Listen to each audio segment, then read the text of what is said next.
So this is my first video and our chapter we are going to do today is biotechnology principle and processes. सो ये इतना ज़्यादा tricky chapter नहीं है जितना लोग समझते हैं.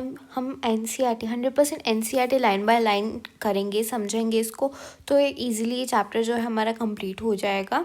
ठीक है, इसको मैं कुछ लेक्चर्स के फॉर्म में लाइक पार्ट्स के फॉर्म में करूँगी ताकि एक ही लेक्चर आप बोरिंग ना हो, 4-5 घंटे का लेक्चर एक ना हो जाए. सो हम कुछ पार्ट्स में डिवाइड करेंगे. लाइक कोई पार्ट हो सकता है 25 मिनट्स का हो, कोई 44 मिनट्स का हो, उस हिसाब से पार्ट्स होंगे. और पार्ट्स 1 या 2 दिन में कंप्लीट बायोटेक्नोलॉजी चैप्टर आपका मेरे यूट्यूब चैनल पे डल जाएगा. वो भी NCERT लाइन बाय लाइन, एक भी लाइन मिस नहीं होगी. So you can easily learn this chapter और आप इसके सारे क्वेश्चन सॉल्व कर सकते हैं for class 12th board as well as for NEET. So without wasting any time let's get started. So biotechnology के बारे में आप क्या जानते हो? बायो का मतलब होता है लिविंग थिंग्स, मतलब लिविंग थिंग्स को यूज़ करना टेक्नोलॉजी को कंबाइन करके, कोई लिविंग थिंग्स को ऐसे मोल्ड करना ताकि वो ह्यूमन बींग्स के काम आ सके, उसको बायोटेक्नोलॉजी कहेंगे. ये किस टेक्निक पे डील करती है? लिविंग ऑर्गेनिजम्स के यूज़ पे या फिर उनके एंजाइम्स फ्रॉम ऑर्गेनिज्म ताकि प्रोडक्ट्स बन सके जो कि ह्यूमन्स के लिए यूज़फुल हों. इन दिस सेंस कर्ड बनाना, ब्रेड बनाना, वाइन बनाना, ये सभी जो माइक्रो मीडिएटेड प्रोसेसेस होते हैं, ये सभी को बायोटेक्नोलॉजी बोला जा सकता है. However, it is used in a restricted sense today to refer in to such of these processes which use genetically modified organism to achieve the same in the larger scale. पहले तो हम old time में क्या करते थे कि पूरा organism डालते थे. लाइक आपको अगर पता हो दही के अंदर लैक्टिक एसिड बैक्टीरिया डलता है, तो पूरा एक लैक्टिक एसिड बैक्टीरिया डलता था, उसके अंदर कोई मॉडिफिकेशन नहीं होती थी, कोई पर्टिकुलरली उसका रिकॉम्बिनेंट DNA नहीं बनाया जाता था. उसके बारे में हम पढ़ेंगे.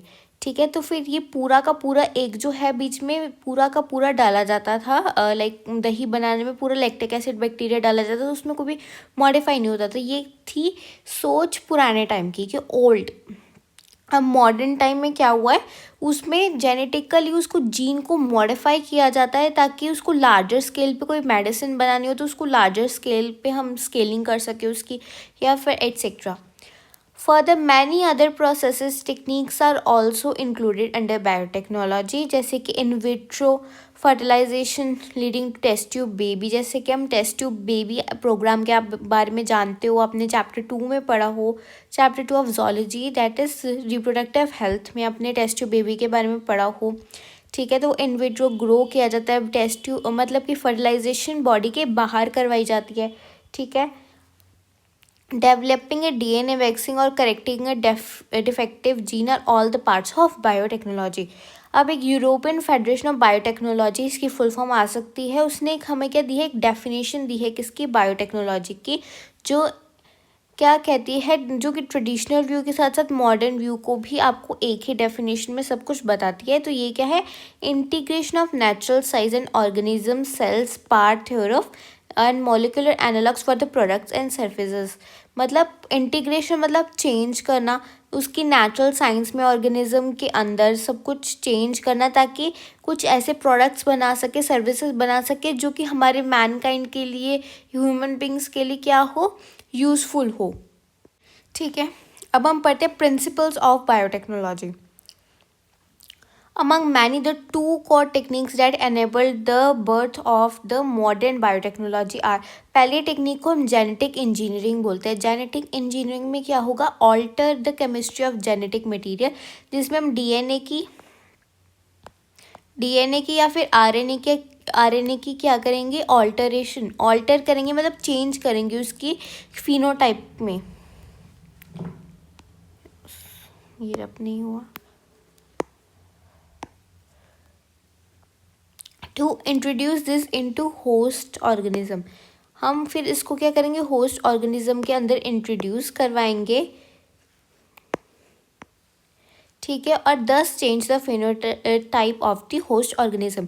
इसमें क्या हो रहा है, जनरली हम क्या कर रहे हैं, डीएनए और आरएनए जीन रेशियो को क्या कर रहे हैं, उसकी फिनोटाइप को चेंज कर रहे हैं, उसको ऑल्टर कर रहे हैं। फिर हम उसको ऑल्टर की हुई जीन को क्या कर रहे हैं, होस्ट की बॉडी के अंदर डाल रहे हैं, और होस्ट की बॉडी के अंदर अब वो जा चुका है, इट मीन्स डैट वो होस्ट की क्या किया, उसका फिनोटाइप चेंज कर दिया होस्ट का। ठीक है, thus alter the phenotype of the change the phenotype of the host organism. ठीक है, फिर आती है बायोप्रेस इंजीनियरिंग, जिसमें क्या करते हैं, स्टेराइल एनवायरनमेंट को मेंटेन करते हैं, क्लीन एनवायरनमेंट को मेंटेन करते हैं। इसका क्लीन एनवायरनमेंट को क्यों मेंटेन करते हैं, ताकि जैसे आपको पेनिसिलिन की खोज में आपको पता हो, ठीक है, कि अगर हम किसी एक बैक्टीरिया को खाना दे रहे हैं कि हमें बैक्टीरिया को ग्रो करना है, बट उस एक टेस्ट ट्यूब में फंजाई भी प्रेजेंट हो तो वो बैक्टीरिया को तो ग्रो करने नहीं देगी। सो दैट्स वाई कि हम जो अपना डिज़ायरेबल ऑर्गेनिज्म है उसको डिज़ायर्ड माइक्रोब या फिर यूकैरियोटिक सेल है लार्ज क्वांटिटी में ग्रो करना हो उसको, तो हमें एक स्टेराइल एनवायरनमेंट प्रोवाइड करना होता है, जैसे एंटीबायोटिक्स में, वैक्सीन में, एंजाइम्स में, एट्सेट्रा। ठीक है, let us now understand the conceptual development of the principle of genetic engineering. You probably appreciate the advantage of the sexual reproduction over the asexual reproduction. आपने यूजुअली ना काफ़ी time सुना होगा, कि आपने पहले भी कितने भी चैप्टर्स पढ़े उसमें ये चीज़ ज़रूर सुनी होगी कि सेक्सुअल रिप्रोडक्शन जो है वो एसेक्सुअल रिप्रोडक्शन से फार बेटर है। तो वो क्यों, क्योंकि जो सेक्सुअल रिप्रोडक्शन है वो अपॉर्चुनिटीज़ प्रोवाइड करती है वेरिएशंस के लिए और यूनिक कॉम्बिनेशंस के लिए वेरिएशंस होती हैं। एसेक्सुअल में क्या है कि एक जो चीज़ सेम है वो जो दोबारा बर्थ देगी किसी चीज़ को, कोई दोबारा कोई ऑर्गेनिज्म जनरेट होगा एक चीज़ से, वो सेम टू सेम होगा। पर सेक्सुअल रिप्रोडक्शन में दो क्रॉस ब्रीड करते हैं तो क्या होता है, थोड़ा सा फिनोटाइप चेंज होता है उसका, उसकी बॉडी के अंदर चेंज आता है, थोड़ी वेरिएशंस आती हैं। ठीक है, हो सकता है कि जो वेरिएशंस है वो बेनिफिशियल है ऑर्गेनिजम्स के लिए और पॉपुलेशन के लिए, तो ये बेनिफिशियल है। पर एसेक्सुअल रिप्रोडक्शन, इसके बायोटेक्नोलॉजी के बेसिस में एसेक्सुअल रिप्रोडक्शन फार बेटर है। उसका कारण ये है क्योंकि वो प्रिजर्व करती है जेनेटिक इन्फॉर्मेशन को। सपोज़ मैंने एक वीट बनाई है, वो ग्लूटेन फ्री है, वीट के अंदर ग्लूटेन नहीं है, मैंने खुद वीट ऐसी बनाई है जिसमें अगर उस ग्लूटेन फ्री वीट का सेक्सुअल रिप्रोडक्शन हो जाए with the wheat containing gluten, तो ये भी तो हो सकता है वो वेरिएशन शो करके जो अगली आए, उसकी जो ऑफस्प्रिंग्स आए वो भी क्या हो, ग्लूटेन वाले हों, ग्लूटेन फ्री हो सकता है। इट्स बाय चांस कि ग्लूटेन फ्री हो जाए, ठीक है, बट 100% तो हम नहीं कह सकते बिकॉज सेक्सुअल रिप्रोडक्शन में वेरिएशंस आती है। पर अगर मुझे अपना कैरेक्टर क्या करना है, प्रिजर्व करना है, सो दैट्स वाई इसके लिए हमें एसेक्सुअल रिप्रोडक्शन ज़्यादा बेटर है, क्योंकि वो क्या करती है, प्रिजर्व करती है जेनेटिक इन्फॉर्मेशन, जबकि सेक्सुअल रिप्रोडक्शन क्या करती है, वेरिएशंस को परमिट करती है। Traditional hybridization procedures used in plant and animal breeding very often leads to inclusion and multiplication of undesirable। जो ट्रेडिशन में यूज़ होता था, ट्रेडिशनली हमारे पास ऐसा कोई तरीका नहीं था कि हम एसेक्सुअली रिप्रोड्यूस करवा सके। जैसे आपने कोई चैप्टर में मेरे ख्याल से पढ़ा होगा कि एक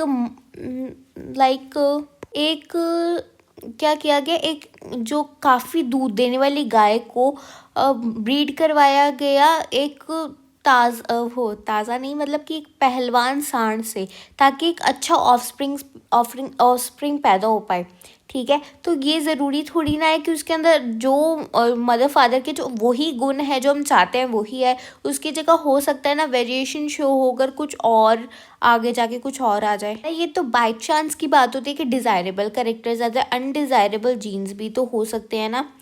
ठीक है, सो इसलिए क्या था, the techniques of the genetic engineering which include creation of recombinant DNA, gene cloning, gene transform जो था वो इस लिमिटेशन को ओवरकम कर रहा था और अलाउज अस टू आइसोलेट और introduce only set of desirable genes without introducing undesirable gene into target audience organism. Sorry. Do you know the likely fate of a piece of DNA which is somehow transferred into alien organism?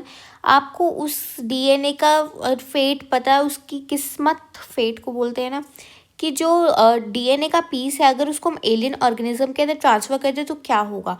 Most likely ज़्यादातर cases में जो piece of DNA है वो would not be able to multiply itself in the progeny cells of the organism.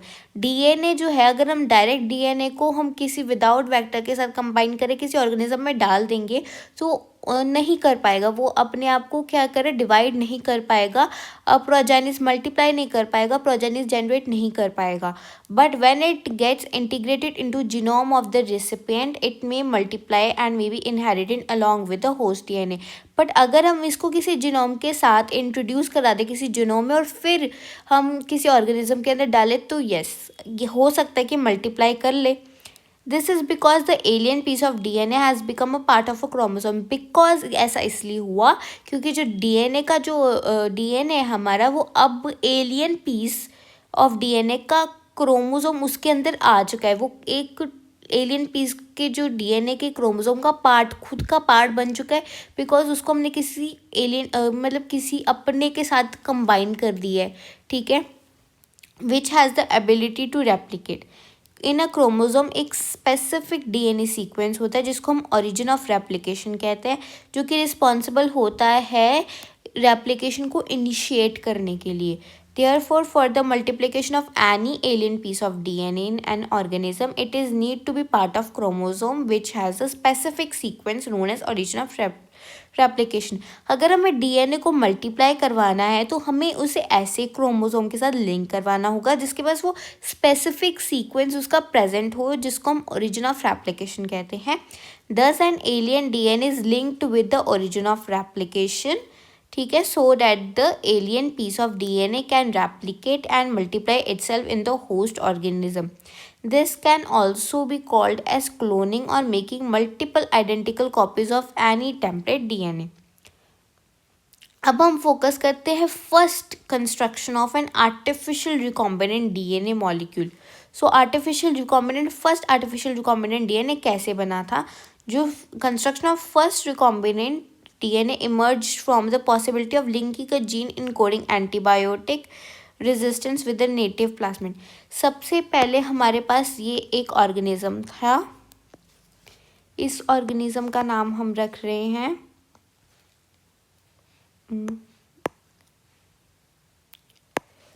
सबसे पहले suppose this is an organism we have, इस organism का नाम है सैल्मोनेला टाइफिम्यूरम। इसके पास एक स्पेशल जीन है, ये जीन है, सपोज दिस जीन, इसके पास क्या है, एंटीबायोटिक रेजिस्टेंस है, कि एंटीबायोटिक से क्या होगा, एंटीबायोटिक से बच पाएगा, कोई भी एंटीबायोटिक इसके ऊपर आएगी तो ये रेजिस्टेंस जीन है, इससे ही बच जाएगा, सैल्मोनेला टाइफिम्यूरियम, ठीक है, बैक्टीरिया बच जाएगा। तो इसको क्या हुआ, हमारे पास अब एक और है, एक ऑर्गेनिज्म जिस बेचारे के पास ऐसा कुछ भी नहीं है कि वो एंटीबायोटिक से रेजिस्टेंस हो सके। सो दैट्स वाई हमने सोचा क्यों ना सैल्मोनेला टाइफिम्यूरियम का इस ई कोलाई के अंदर भी वो जीन डाल दे, ताकि ये भी क्या हो जाए, एंटीबायोटिक रेजिस्टेंट हो जाए, ठीक है। तो हमने इसके लिए हमने क्या जनरेट किया, एक रिकॉम्बिनेंट डीएनए बनाया। रिकॉम्बिनेंट डीएनए मतलब ये हमारा था एक डिज़ायर्ड जीन जिसके अंदर हमारा एंटीबायोटिक रेजिस्टेंट जीन प्रेजेंट है, ठीक है। हमने इस क्या किया, एक उसका पार्ट जिसके अंदर डिज़ायर्ड जीन प्रेजेंट है उसमें क्या किया, मॉलिक्यूलर सीजर से कट लगाया। मॉलिक्यूलर सीजन किसको कहते हैं, रिस्ट्रिक्शन एंजाइम को कहते हैं, रिस्ट्रिक्शन एंडोन्यूक्लियस, इसको मॉलिक्यूलर सीजन भी कहते हैं। उससे हमने एक स्पेसिफिक पार्ट को कट लगाया, कट लगा के हमने इसको जोड़ दिया प्लाज्मिड के साथ, प्लाज्मिड के साथ इसलिए ताकि ये ई कोलाई के अंदर जाके अच्छे से डिवाइड कर सके, ठीक है। तो हमने इसके साथ इसको प्लाज्मिड के साथ जोड़ दिया। प्लाज्मिड की डेफिनेशन में अच्छे से अभी आपको समझाती हूँ एनसीईआरटी के साथ रीड करते करते। तो मैंने इसको प्लाज्मिड के साथ जोड़ दिया, और प्लाज्मिड के साथ जोड़ा कैसे, काटा तो रिस्ट्रिक्शन एंजाइम के साथ था मैंने, तो अब जोड़ने के लिए भी तो हमें ग्लू चाहिए होगी ना कोई, तो जोड़ने के लिए हमारे पास होता है डीएनए लाइगेज। तो मैंने डीएनए लाइगेज के साथ इसको जोड़ दिया और इसको क्या किया, इसको मैंने ट्रांसफ़र कर दिया, ऐसे उठाया इसको मैंने, और इसको मैंने ऐसे उठाकर ट्रांसफ़र कर दिया ई कोलाई के अंदर। इसको उठाया, अच्छा वो रह ही गया, इसको उठाया और इसको मैंने ऐसे करके क्या कर दिया, ट्रांसफ़र कर दिया मेरी ई कोलाई के अंदर। और अभी ई कोलाई भी क्या हो गई, ई कोलाई भी हो गई एंटीबायोटिक रेजिस्टेंट। अभी ई कोलाई भी एंटीबायोटिक रेजिस्टेंट बन चुकी है with the help of biotechnology. अब कुछ इम्पॉर्टेंट टर्म्स, सबसे पहले ये जो हमने बनाया था, सबसे पहले जो हमने बनाया था काट कर चिपका कर, उसको हम बोलते हैं रिकॉम्बिनेंट डीएनए, ठीक है। उसके बाद जिसके साथ हमने जोड़ा था, प्लाज्मिड के साथ हमें जोड़ा था, उसको बोलते हैं हम वेक्टर। काटने वाले को, मॉलिक्यूलर सीजर को हम बोलते हैं रिस्ट्रिक्शन एंजाइम और रिस्ट्रिक्शन एंडोन्यूक्लियस। जोड़ने वाले को बोलते हैं डीएनए लाइगेस, ठीक है। यही हम जनरली अब यहाँ पे रीड करेंगे, ठीक है। DNA from the possibility of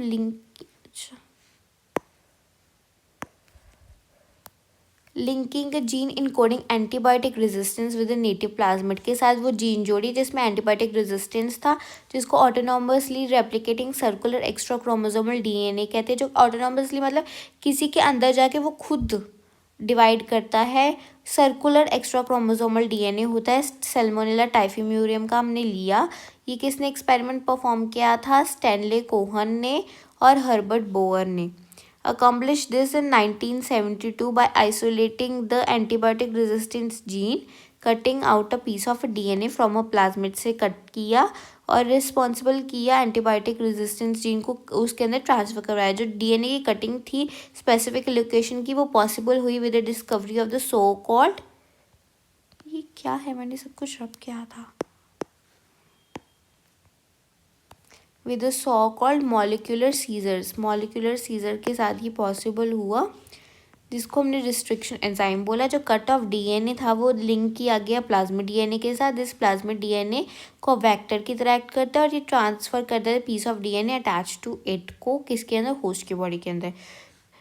आपको पता है कि मॉस्किटो भी वेक्टर था जिसने मलेरियल पैरासाइट को ह्यूमन बॉडी के अंदर ट्रांसफ़र करवाया था। वैसे ही प्लाज्मिड भी जो है वो वेक्टर को ट्रांसफ़र कराता है, एलियन पीस ऑफ डीएनए को ट्रांसफ़र करवाता है इन द होस्ट ऑर्गेनिज्म।